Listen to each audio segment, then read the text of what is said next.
Their natural way of doing things does not always change, but once they become domesticated or dominated, they will tend to do good deeds to accumulate virtue. This story is an example. I remember when I was in the fifth grade of elementary school.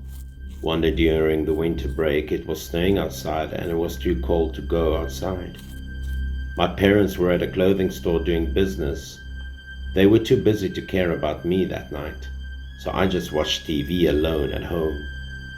I was cold, so I had to burn coal in the pot to keep warm while baking potatoes and watching TV. I was so occupied that by the time the movie ended, it was dark and freezing outside. The temperature had not increased at all. I decided to eat the whole roasted sweet potato belly, so I was not hungry anymore. My parents came home very late, so I didn't wait for them. I didn't know what to do that day, as I felt very sleepy and couldn't keep my eyes open, so I just passed out on the chair.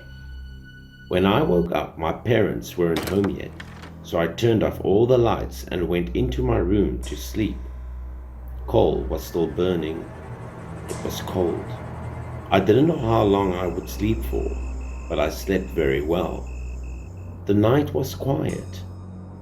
There was a sudden noise outside my room.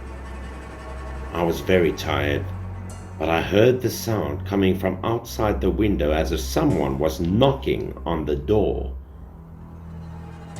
Because I was so sleepy, I couldn't wake up immediately, and after a while, I heard the sound of chickens in the yard scattering as if someone was chasing them.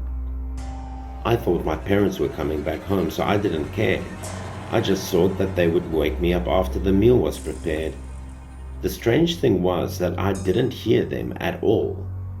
And after a while, I heard another knock on the window again, and this time louder and more urgent.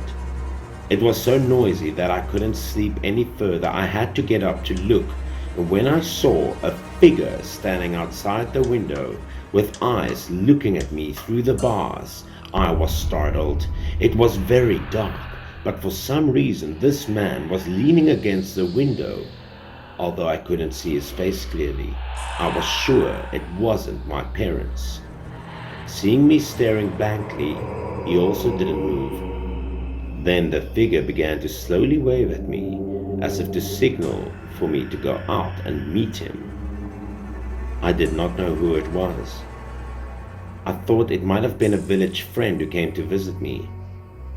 Where could I play in this cold weather, I wondered. I didn't want to get out of bed, but I had no choice but to get up and go solve this issue because that person refused to leave. I didn't know if it was because I stood up suddenly or if something else happened, but I felt sudden dizziness and fatigue. I didn't have any energy or strength to walk, but I finally managed to get out of the room. Stunningly, I stepped out and just opened the door. A cold wind was blowing and making me shiver.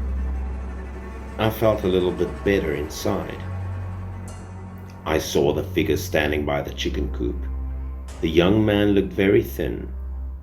He looked like a 14 or 15-year-old boy who seemed to be looking at me, although I didn't know that for sure.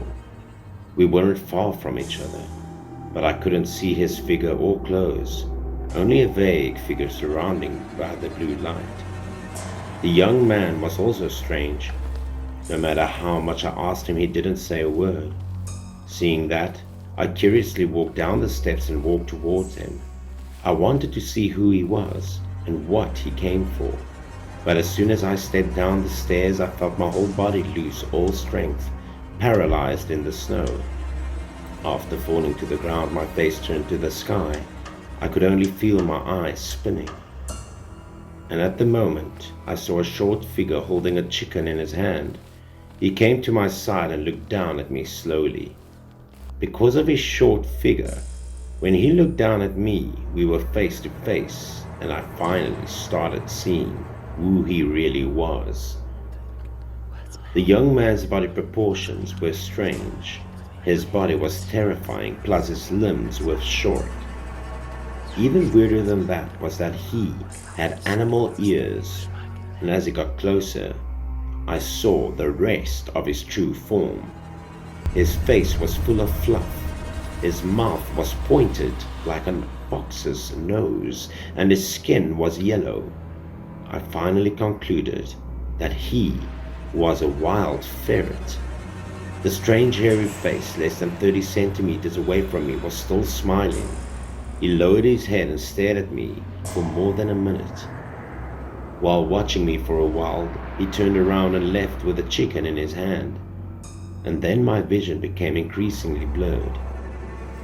After he left, my eyes completely darkened and I lost consciousness. I was in a coma not long before my parents returned, and as soon as they entered the yard, they found me lying unconscious in the snow. Seeing this scene, the two of them rushed over, hugged me anxiously, and called my name over and over again. And this is when my father saw what has happened in the chicken coop. 7 or 8 chickens were slashed by their throats, and my father cursed whoever did this. After hearing my vague account, the whole family knew it was the yellow ferrets, so my dad decided to punish him. But that was not as important as I was, and my mother also hurriedly urged my father to quickly take me to the village infirmary. At the time, the infirmary was located on the premise of the village committee, and it was an old doctor in the village who examined me. After being examined, the doctor said that I was not bitten by a ferret, and the cause of my coma was carbon monoxide poisoning. Later, when my parents thought about it, and they went back to the house to get all the things, they were surprised to see that the house was filled with charcoal smoke. I closed the door that night so that the gas would not escape. I also told them that the reason I went out was that someone resembling a ferret called out to me. According to the doctor, if the yellow man hadn't knocked on the window to let me out, I would have stayed in the house and continued to fall asleep, and probably wouldn't have woken up at all. Hearing that, the next day my father immediately went to the city to buy some more chickens and placed them in the chicken coop and waited for the ferret to come and steal them as a way to repay and thank him for saving my life.